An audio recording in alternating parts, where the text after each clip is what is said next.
My parents banned me from Thanksgiving to spare my divorcing sister pain, claiming my engagement was insensitive. I complied, only to see photos of them laughing with her husband. They lied to exclude me, forgetting one detail. I own the house they were celebrating in. Before we continue today's story, we have an urgent announcement to make. Due to technical issues, we are pivoting towards another channel. Please subscribe to our new channel, Inherited Revenge. You can find the link in the video description, the pinned comment, and the collaboration tag on this video. Make sure to switch over now so you don't miss out. Thank you for your support. Now back to the story. The betrayal didn't start with a scream or a fight. It started with the quiet, persistent buzzing of my phone on a Tuesday evening, vibrating against the mahogany surface of my coffee table. I was already in a vulnerable state, curled up under a thick, knitted blanket, nursing a mug of honey lemon tea that had long since gone cold. The seasonal flu had hit me hard that week, leaving my limbs feeling like lead and my head wrapped in a thick fog of congestion. I had taken a few days off from my job as a senior marketing director, a rare occurrence for me. Usually, I was the one powering through, the one who showed up early and stayed late, the one who fixed problems before anyone else even realized they existed. But that night, I was just Emma, tired, achy, and looking forward to the comfort of family. Thanksgiving was 2 days away. It was supposed to be a dual celebration. Not only was it our traditional gathering, but it was also going to be the first time the extended family would properly celebrate my engagement to Julian. Julian had proposed 3 weeks prior, a quiet, beautiful moment on a rainy pier that felt perfectly us. The ring on my finger still felt new, a heavy, sparkling promise of a future that finally belonged to me. I reached for the phone, squinting at the bright screen. It was my mother, Gabriella. "Hey, Mom," I rasped, my voice thick with sleep and sickness. "I was just about to call you to ask what time I should head over on Thursday. I'm bringing the wine and the artisan pies, right?" There was a pause on the other end. It wasn't the comfortable silence of a connection, it was a heavy, loaded silence. The kind that precedes bad news. "Emma, honey," Gabriella started, her voice dropping to that specific register she used when she was about to ask for a favor or deliver a blow she thought was for the best. "That's why I'm calling." I sat up straighter, ignoring the throb in my temples. "Is everything okay? Is Dad all right?" "Oh, Henry is fine, everyone is fine," she said quickly, too quickly. It's Maya." Maya, my older sister. The name alone caused a reflex of tension in my shoulders. Maya, who was 32 going on 16. Maya, whose life was a constant, chaotic whirlwind of high highs and catastrophic lows, all of which required immediate and total family intervention. "What happened?" I asked, though I was already mentally calculating how much money this was going to cost me. "She's devastated, Emma, absolutely devastated," Gabriella sighed, a dramatic exhale that crackled through the speaker. "She and her husband, things have finally imploded. He's leaving her, they're getting a divorce. She came over this morning in tears, barely able to speak." "Oh," I said, feeling a pang of genuine sympathy despite myself. Maya's marriage had always been volatile, but divorce was a heavy word. "I'm sorry to hear that. That's awful." "It is," Gabriella confirmed. "She's fragile right now. Like glass, we have to be very, very careful with her." "Of course," I said. "I won't bring it up. We can just have a quiet dinner, keep things light." "No, Emma," Gabriella cut me off. "You don't understand. It's not just about keeping it light. It's about you." I blinked, confused. "Me, what did I do?" "You didn't do anything, sweetheart," she said, her tone dripping with that patronizing sweetness that always made my teeth ache. "It's just your situation. You're glowing, you're successful, and most importantly, you're engaged. You have the ring, the fiancé, the whole happily ever after starting right now. Maya is watching her life fall apart while yours is coming together perfectly. It's too much contrast. It would be cruel to flaunt your happiness in her face right now." I went cold. "Flaunt? Mom, I'm just coming to dinner. I wasn't going to wear a neon sign." Your presence is the sign, Emma, she snapped, then softened. Look, your father and I discussed it. We think it's best if you don't come this year, just for this one Thanksgiving. Give Maya the space to grieve her marriage without having to look at your engagement ring across the table. It's a mercy, really. The room seemed to spin slightly. You're uninviting me from Thanksgiving. We're asking you to step back, she corrected, as if the phrasing changed the reality. For your sister. You're the strong one, Emma. You always have been. You have Julian. You have your career. Maya has nothing right now. Can't you just give her this one day? I gripped the phone so hard my knuckles turned white. I wanted to scream. I wanted to tell her that I was sick, that I needed my mom, that I wanted to celebrate my engagement with the people who were supposed to love me. But the years of conditioning, the decades of being the easy child, the fixer, kicked in. Fine, I whispered, my voice breaking. If that's what she needs. Oh, thank you, honey. I knew you'd understand, Gabriella said, her relief palpable. You're such a good sister. We'll make it up to you. Maybe Christmas. We love you. The line went dead. I sat there in the dim light of my living room, the silence pressing in on me. I looked down at my engagement ring, catching the reflection of the street lamp outside. It didn't look like a triumph anymore.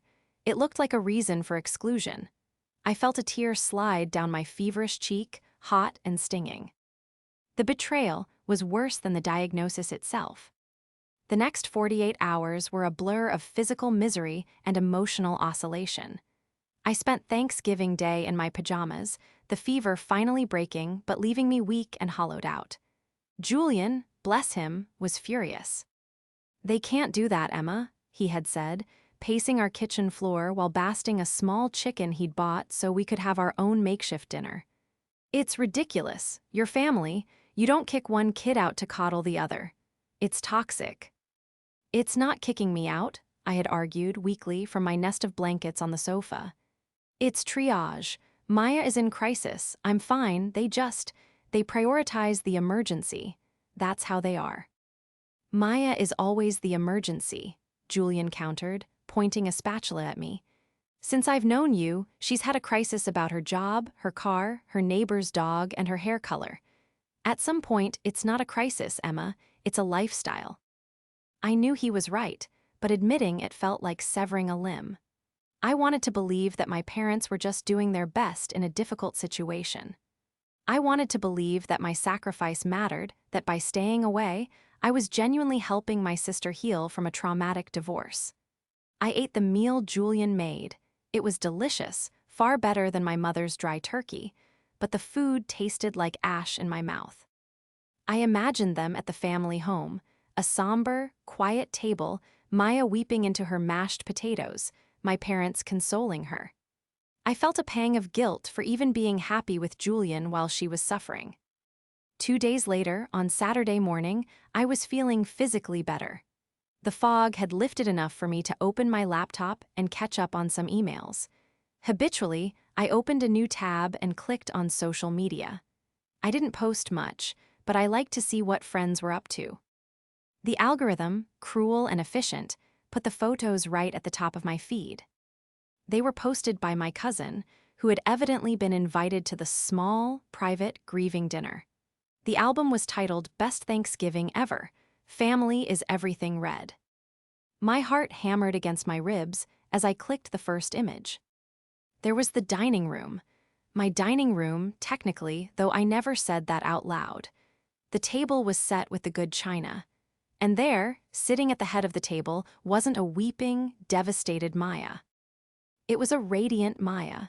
She was throwing her head back in laughter, a glass of champagne in her hand. She was wearing a new dress, one I recognized from a designer catalog I'd seen recently. And next to her, next to the woman who was supposedly so heartbroken over her divorce that my mere presence would shatter her. Her husband, Mark. He wasn't serving her papers. He wasn't absent. He was sitting right there, his arm draped casually over the back of her chair, grinning at something my father, Henry, was saying. I clicked to the next photo. Maya and Mark kissing under the porch light. Next photo. My mother, Gabriella, hugging mark caption, "Love my son-in-law, so grateful for family unity." Next photo, a group shot. My parents, Maya, Mark, my cousins, my aunt, everyone smiling, everyone happy. There was no divorce, there was no crisis. The room went silent, the air sucked out of it. I sat frozen, staring at the screen. The lie was so blatant, so careless. They hadn't even asked my cousin not to post. They didn't care if I saw, or maybe they just assumed I was so stupid, so blindly loyal that I wouldn't question it. They hadn't uninvited me because Maya was sad. They uninvited me because they simply didn't want me there. They wanted the party, the fun, the attention on Maya, without the competition of my engagement. They wanted to celebrate without the one person who made them feel inadequate by comparison. They lied, I whispered to the empty room. Julian walked in, holding 2 mugs of coffee. He saw my face and froze. "Emma, what's wrong?" I turned the laptop around to face him. He scanned the screen, his expression shifting from confusion to shock, and finally to a cold, hard anger. "She's not divorced," he said flatly. "No," I replied, my voice gaining strength. "She's not. They made you stay home alone, sick, on a holiday for a lie." "Yes." I looked back at the photo of them eating in that dining room. I looked at the walls of the house in the background. I looked at the expensive spread of food on the table. A cold calm washed over me. It was a sensation I hadn't felt before, the death of hope and the birth of strategy. "They look so comfortable," I murmured, zooming in on my father's relaxed posture. "They look so secure." "Emma," Julian said gently, putting the coffee down and coming to put a hand on my shoulder. "I'm so sorry. I'm going to call them and—" "No," I said, cutting him off. I stood up, closing the laptop with a snap. "You won't call them, and neither will I." "You're going to let this slide?" Julian asked, incredulous. "I'm not letting anything slide," I said, walking to the window and looking out at the gray skyline. "I'm going to let them think they got away with it.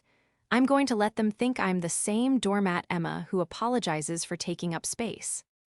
I turned back to him, and for the first time in days, I smiled. It wasn't a nice smile. "They had a great party," I said softly, "but they had forgotten one crucial thing." I tapped my temple. I know when the lease is up. To understand why this betrayal cut so deep, you have to understand the history.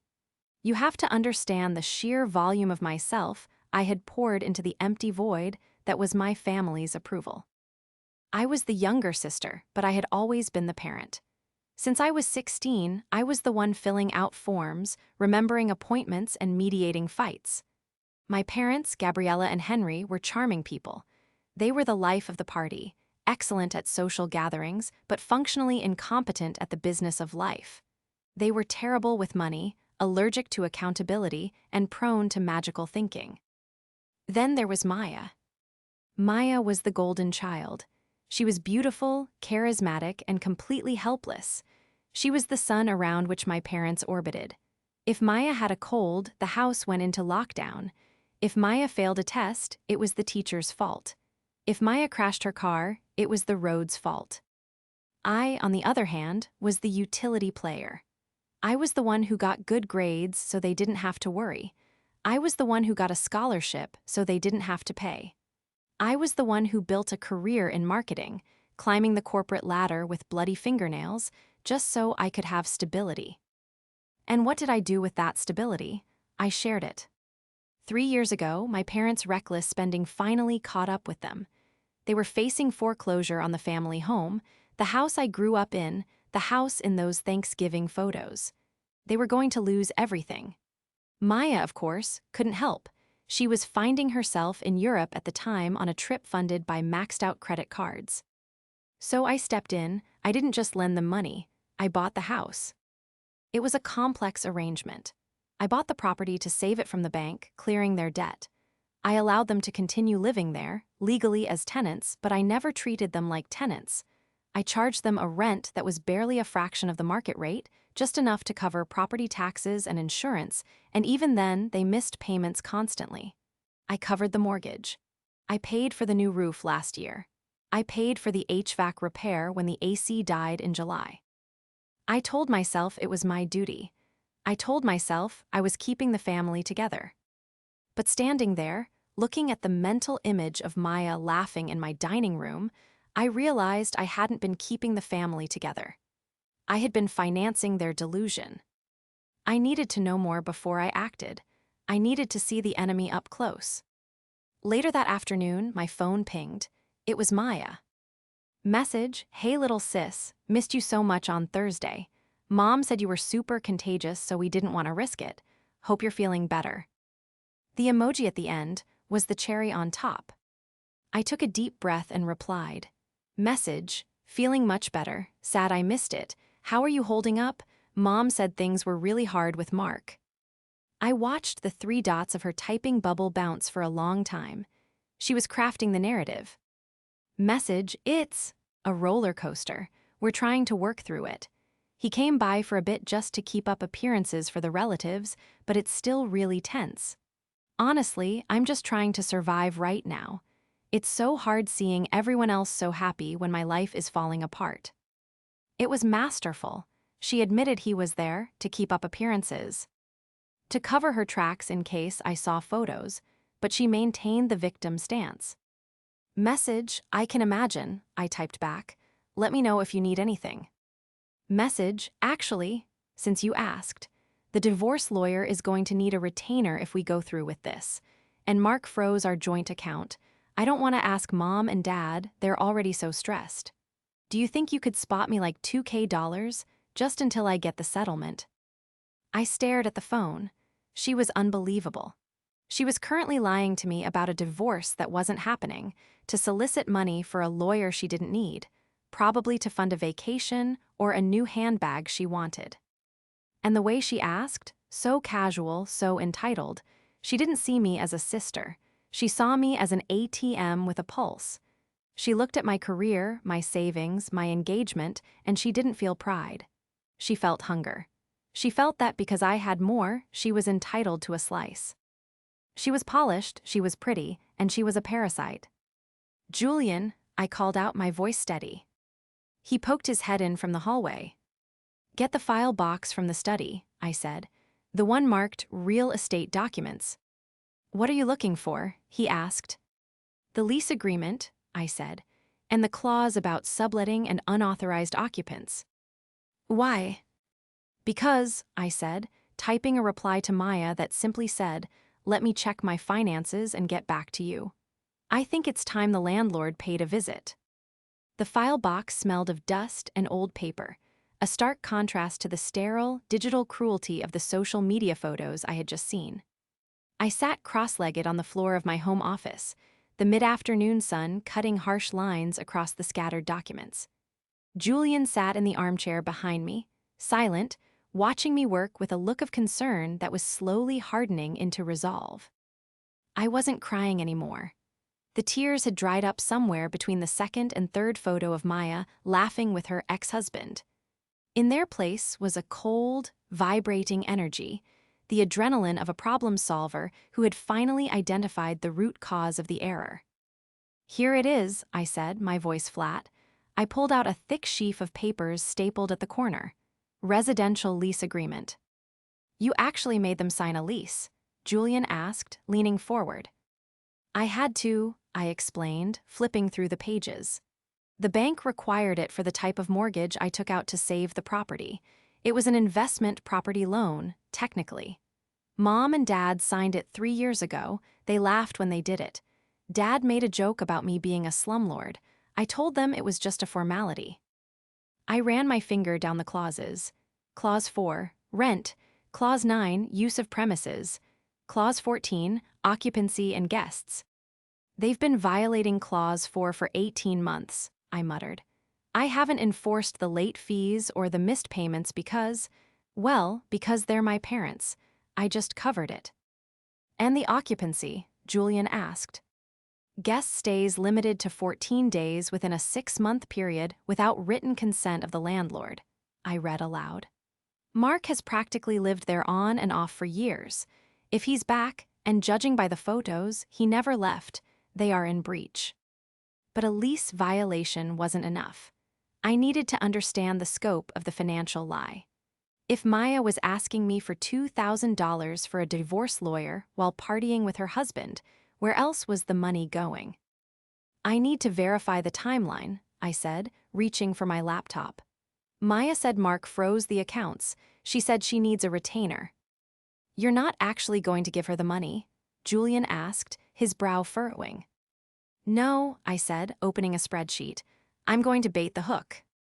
I spent the next hour reconstructing their financial reality. Because I paid the mortgage directly, I didn't see their day-to-day spending. But I did have access to a joint emergency account I had set up for my parents, just in case.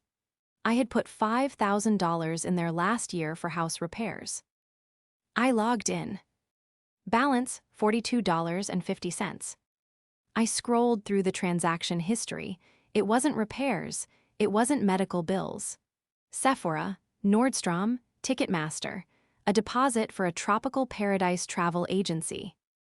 The dates coincided perfectly with Maya's mental health crises. When Maya was sad, my parents took her shopping. When Maya was bored, they sent her to a concert. They had drained the emergency fund, my money, to fund the lifestyle of the sister who was supposedly losing everything. They aren't broke, I said, the realization hitting me like a physical blow. They're just broke for me. They have money for Maya. They have money for parties. But when the mortgage is due, they call me crying about their fixed income. My phone buzzed again, another text from Maya. Message, Hey Em, sorry to bug you again, just really stressed. Did you have a chance to check? The lawyer closes at 5. The audacity was breathtaking. She rushing me. She wanted the cash before the weekend was fully over, likely to pay for whatever celebration they were currently planning. She wants the money now, I told Julian. Tell her no, he said. I'll do better, I replied. I started typing. Message, I can help, but I can't transfer it. My bank has a hold on large transfers because of the fraud alert I set up last month. I have the cash in my safe at home, though. I can drop it off tomorrow morning. The reply was instantaneous. Message, OMG, thank you. You are a lifesaver. Tomorrow is perfect. Love you so much. Love you so much, I repeated, reading the text to the empty room. The words felt slimy. She loves the access. She loves the safety net. You're going over there? Julian asked. You know they're going to gaslight you. They'll hide Mark. They'll put on a show. I'm counting on it, I said, standing up and smoothing down my shirt. I want to see the performance. I want to look them in the eye when they lie to me. I need to know, Julian. I need to know if there is any part of them that feels guilty, or if I really am just a resource to be harvested. I'm coming with you, he stated. No, I shook my head. If you come, they'll be defensive. They'll make you the villain. This has to be me and them, daughter to parents, sister to sister. I need to give them one last chance to tell the truth. I walked to the window, looking out at the city lights. I felt a strange calm settling over me. It was the calm of a soldier who has stopped hoping for peace and started preparing for war. And if they lie, Julian asked softly. Then I stop being the daughter, I said, turning back to him, and I start being the landlord. The drive to my parents' house, my house, was 20 minutes of nauseating nostalgia. I passed the park where I learned to ride a bike, the high school where I graduated valedictorian while my parents skipped the ceremony to bail Maya out of a shoplifting charge. Every corner held a memory of my own secondary status. I pulled into the driveway. It was a beautiful house, a sprawling 2-story colonial I had spent a fortune maintaining. And there, parked right in the center of the driveway, was a brand new white SUV. It still had the dealer plates. I stared at it. My father had told me last month he couldn't afford to fix the leaky faucet in the guest bathroom. He had cried on the phone about the cost of groceries, yet here sat a $60,000 vehicle. I grabbed my purse. I didn't have the $2,000. I had something much heavier, the truth. I unlocked the front door with my key. I didn't knock. I never knocked at my own house, a habit that usually annoyed them, but today it was a tactical choice.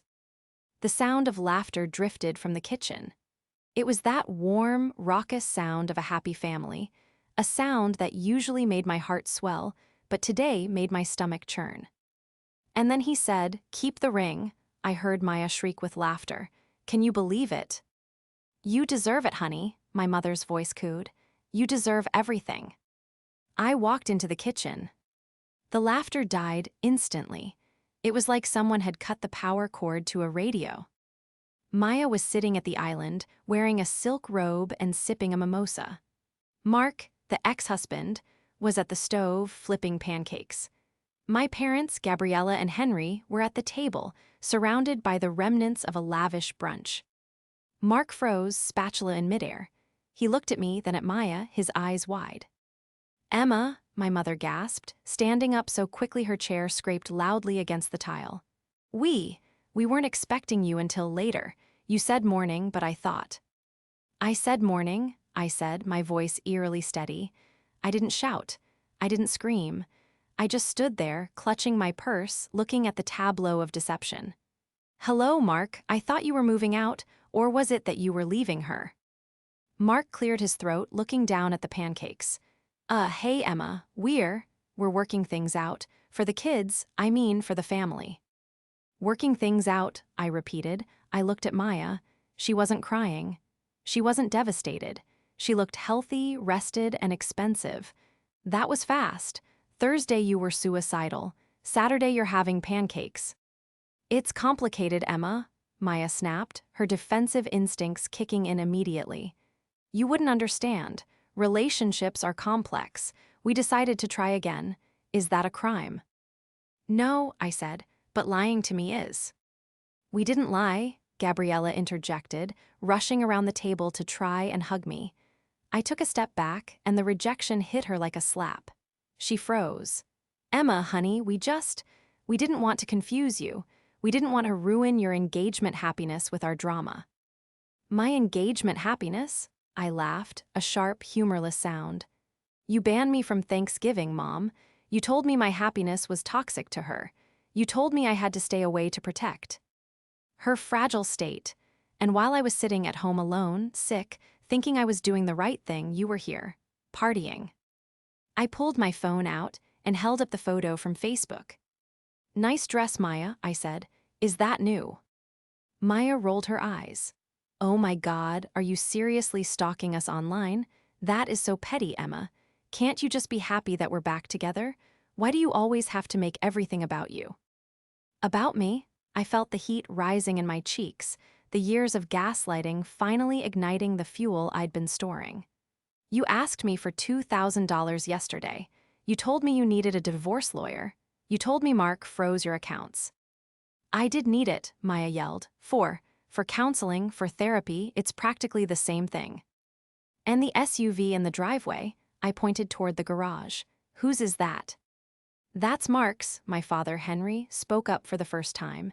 He remained seated, looking at his coffee cup, unable to meet my eyes.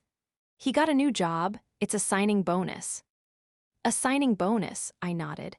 "So Mark has money, Maya has money for dresses, you have money for brunch." I walked over to the counter where Maya had left her purse. It was open. Inside, I saw the glint of a receipt. I pulled it out before anyone could stop me.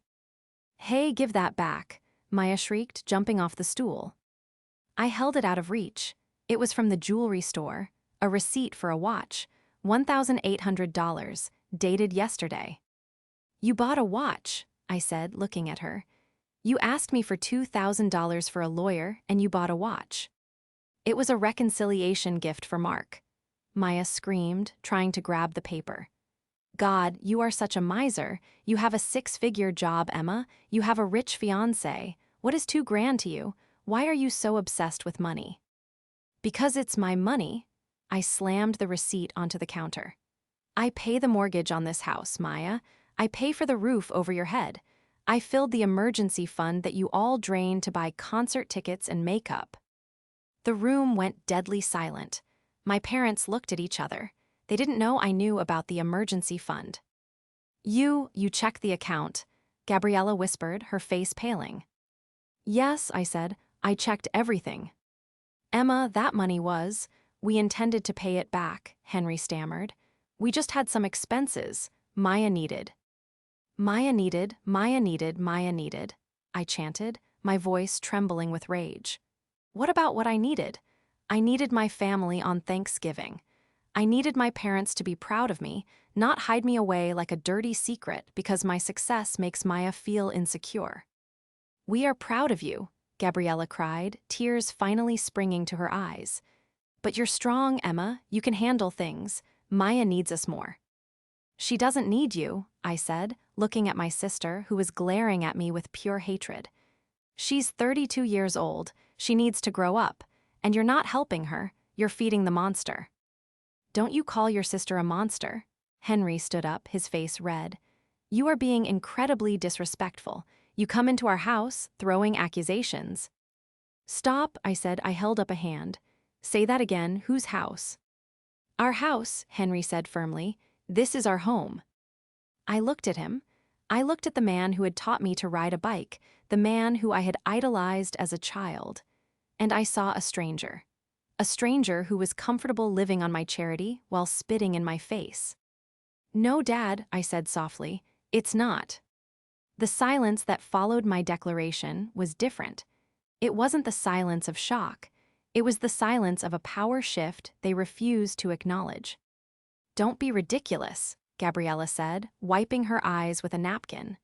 She adopted her soothing, motherly tone, the one she used to smooth over tantrums. We know the technicalities, Emma. We know your name is on the deed, but it's a family arrangement. We're family. We don't hold deeds over each other's heads. You held a wedding ring over mine, I countered. You held a divorce over mine. You hold everything over my head to keep me in line. But the moment I bring up reality, I'm holding it over you. You're being hysterical, Maya scoffed, returning to her mimosa. She clearly thought the danger had passed. To her, I was still just Emma, the one who complained but always paid the bill. Look, if you're not going to give me the money, just leave. You're ruining brunch. I'm not leaving, I said, and I'm not giving you the money. In fact, we need to talk about the money I've already given. I reached into my bag and pulled out the folder. I didn't just bring the lease. I brought the ledger. I did the math last night, I said, opening the folder on the kitchen island, right next to the plate of pancakes. Since I bought this house 3 years ago, I have paid $62,000 in mortgage payments. I have paid $12,000 in property taxes. I have paid $8,000, though. Use and repairs. I looked at my parents. In that same time, you have paid me a total of $4,000 in rent, and you have withdrawn $5,000 from the emergency fund. So, Maya said, picking at a fingernail, you can afford it, you're rich. I'm not rich, Maya, I snapped. I work 60 hours a week. I drive a 5-year-old car, I save, while you buy new SUVs and watches with money you don't have. That is enough, Henry slammed his hand on the table. I will not have you auditing us like some IRS agent. We raised you, we fed you, we paid for your college. I was on a full scholarship, Dad, I screamed back. You didn't pay a dime. I sent you money my junior year when the car broke down. The truth hung in the air, ugly and undeniable. They had rewritten history to suit their ego. In their version, they were the benevolent providers, and I was the ungrateful child. We love you, Emma, Gabriella pleaded, trying another angle. Why are you doing this? Why are you trying to hurt us? Just because of one Thanksgiving dinner. It's not just one dinner, I said, my voice dropping.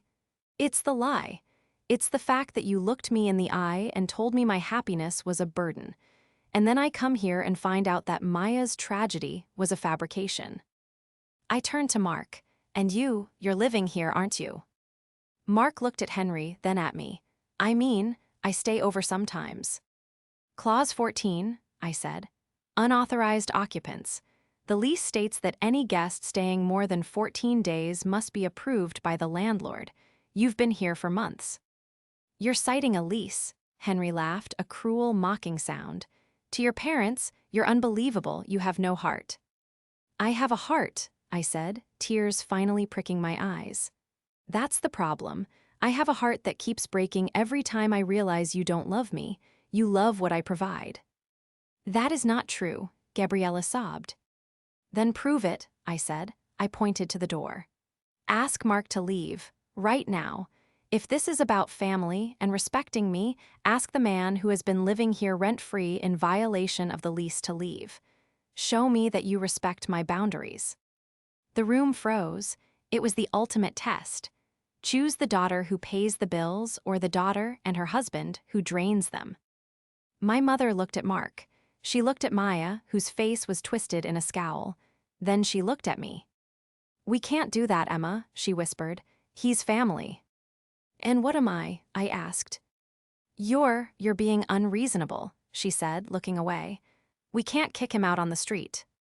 He has a brand new SUV, I said. He can sleep in it. No, Henry said, firming his jaw. He stays. If you want to play landlord, fine, but you're a bad daughter. A cruel, vindictive daughter. Yeah, Maya sneered. Go back to your perfect life, Emma. Nobody wants you here. I looked at them. The three of them, united in their entitlement, united in their delusion. They truly believed I wouldn't do anything. They banked on my guilt. They banked on the fact that I had always been the one to fold. But they had forgotten that I was the one who fixed things. And sometimes, fixing a structure requires a demolition. I closed the folder. I zipped up my purse. Okay, I said. The anger was gone. I felt light, empty but light. You've made your choice.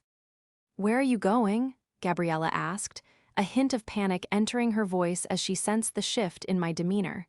Emma, don't leave like this. Stay for a pancake. Let's talk about this calmly. I'm done talking, I said, walking toward the door, and I'm done paying. I stopped at the threshold and looked back at them one last time. I'm giving you 30 days, I said calmly. 30 days for what? Maya asked. To find a new place to live, I replied. I'm selling the house. You can't, Henry shouted, standing up. You can't sell our home. It's not your home, I said, opening the door. It's my asset, and it's currently a liability. I'm liquidating it. Emma, please. Gabriella ran toward me. You can't do this. Where will we go? Maya needs stability. We're too old to move. You have a signing bonus, I said, glancing at the SUV. And Maya has a new watch. You should probably return it.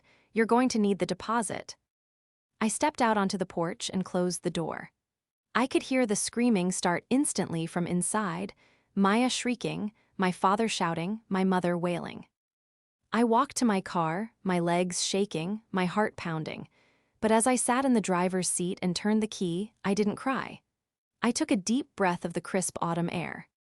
It was the first breath I had taken in years that didn't feel like it cost me something. I pulled out of the driveway, leaving the screams behind me. I had one more stop to make. The real estate agent's office was open on Saturdays. The fallout wasn't immediate silence, it was a cacophony. For the next 3 days, my phone didn't stop vibrating. It wasn't just my parents or Maya, it was the flying monkeys. The extended family members recruited to do the narcissist's bidding. My Aunt Linda, my cousins, even my grandmother, who could barely hear over the phone, left voicemails calling me heartless, ungrateful, and cold. The narrative Maya had spun was impressive in its creativity. According to the family grapevine, I wasn't selling the house because they had abused my finances and lied to me. No, I was selling the house because I was jealous of Maya's reconciliation and wanted to punish them for being happy. I let the voicemails pile up. I didn't respond to the texts. I was busy. I was meeting with a real estate agent, a bulldog of a woman named Karen who took one look at my lease agreement and said, "Honey, we'll have this listed by Friday." But I knew I couldn't just ghost the entire extended family. I had to clear my name. I had to nuke the lie from orbit. The opportunity came on Wednesday. Aunt Linda, the matriarch of the family and the keeper of the gossip, demanded a family mediation at her house. "If you have a shred of decency left, Emma," she had texted, You will come and look your father in the eye." "I'll be there," I replied. I arrived at Aunt Linda's house at 7:00 p.m. It was a modest, well-kept bungalow that smelled of potpourri and judgment. When I walked into the living room, it felt like a tribunal.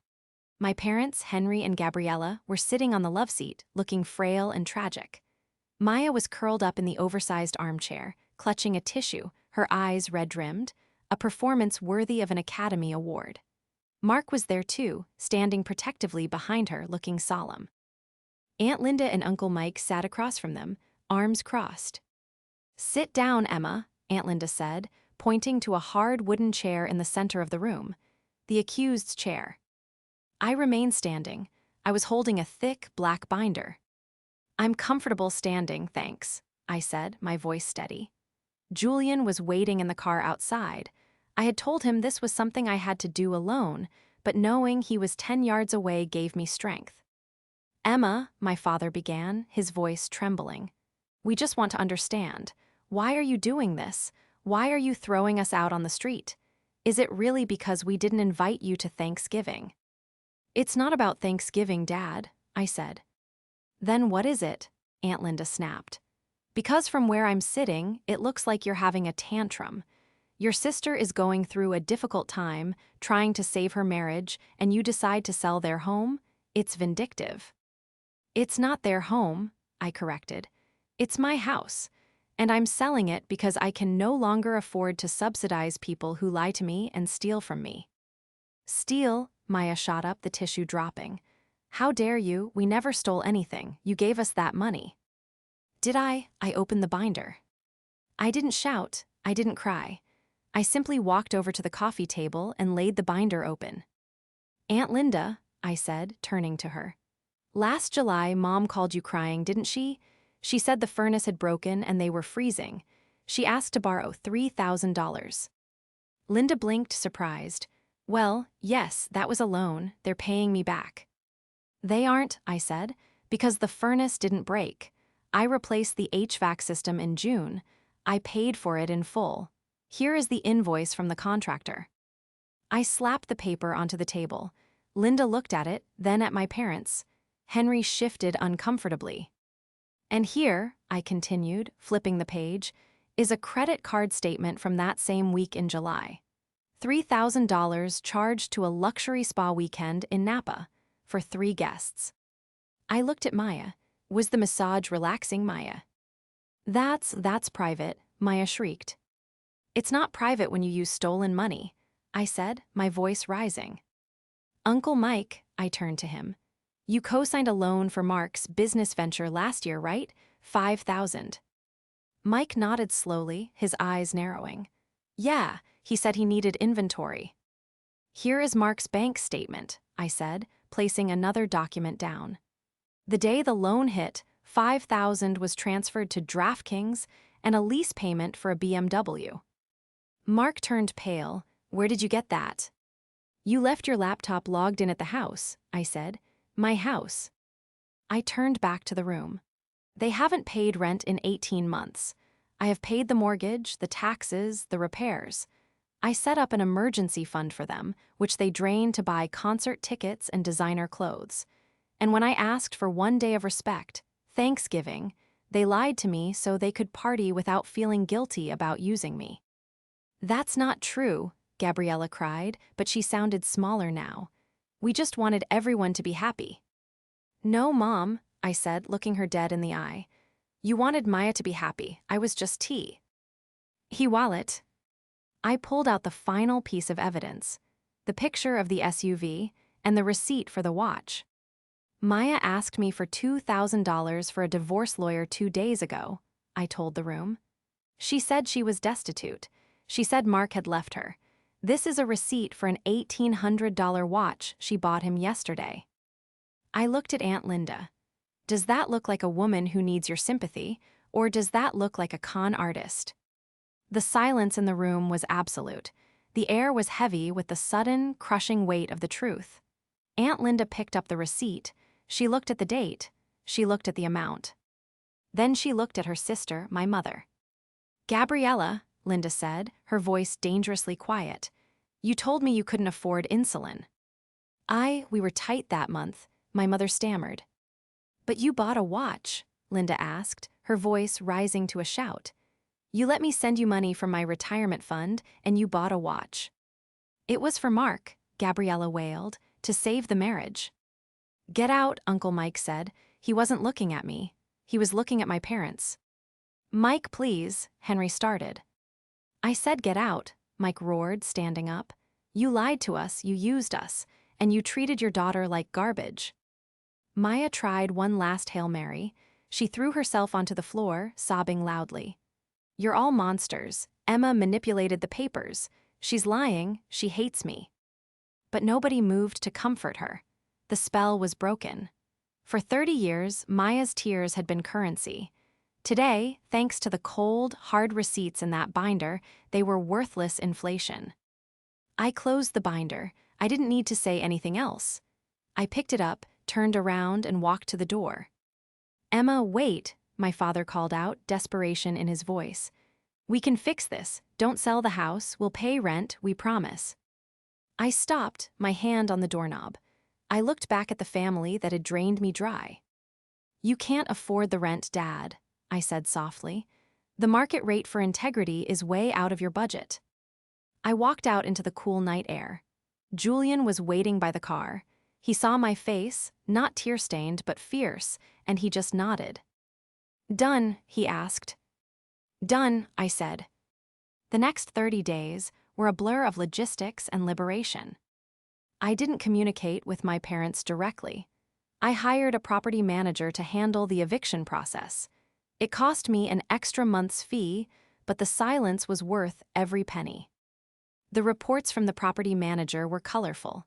Apparently, the move-out was chaotic. There was screaming. There were threats. Maya apparently tried to pry a chandelier off the ceiling, claiming it was heirloom. I had bought it at Home Depot in 2024. But they left. On the 31st day, I walked through the empty house. It echoed with the sound of my footsteps. The walls were scuffed where they had dragged their furniture out. The carpet in the living room was stained with wine. It looked tired. It looked used. But for the first time since I bought it, it felt like mine. I didn't keep it. I couldn't.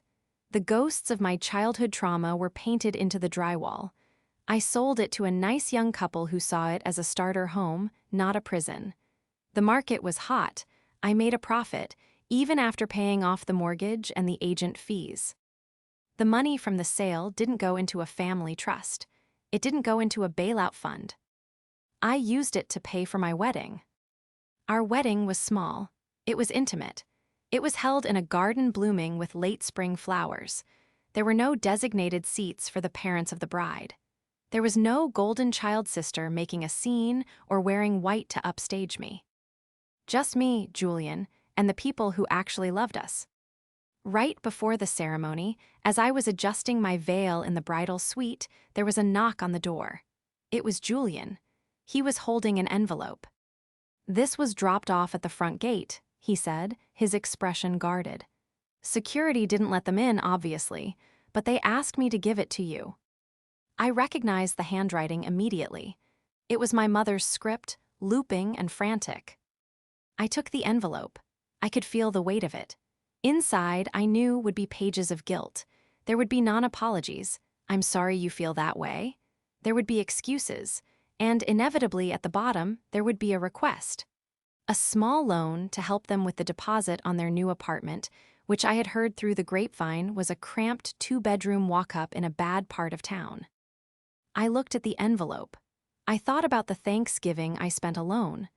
I thought about the years I spent trying to buy their affection, thinking that if I just wrote a big enough check, they would finally see me. But they never saw me, they only saw the check. Do you want to read it? Julian asked gently. I looked at him. I looked at the man who had stood by me when I was sick, who had been angry for me when I couldn't be angry for myself, who loved me not for what I could provide, but for who I was. No, I said. I didn't tear it up. That would have been dramatic. I just handed it back to Julian. Put it in the trash, I said. We have a wedding to get to. The ceremony was perfect. When I walked down the aisle, I didn't feel the absence of my father walking me. I felt the presence of my own strength carrying me forward. I had walked through fire to get here. I had severed the anchor that had been dragging me down for decades. Later, during the reception, as the sun set and the string quartet played, I took a moment to step away and look at the gathering. I saw my friends laughing. I saw Julian's parents, who had welcomed me with open arms, dancing. I realized then that family isn't about blood. It isn't about obligation or history. Family is the people who show up for you when you're sick. It's the people who celebrate your wins without jealousy. It's the people who tell you the truth. I wasn't the daughter who was left behind on Thanksgiving anymore. I was Emma. I was a wife. I was free. And as I watched Julian raise a glass to me from across the garden, his smile wide and genuine, I knew the truth. They had said it would be too painful for my sister to see me happy. They were right. Because my happiness didn't depend on them anymore, and that was the greatest revenge of all.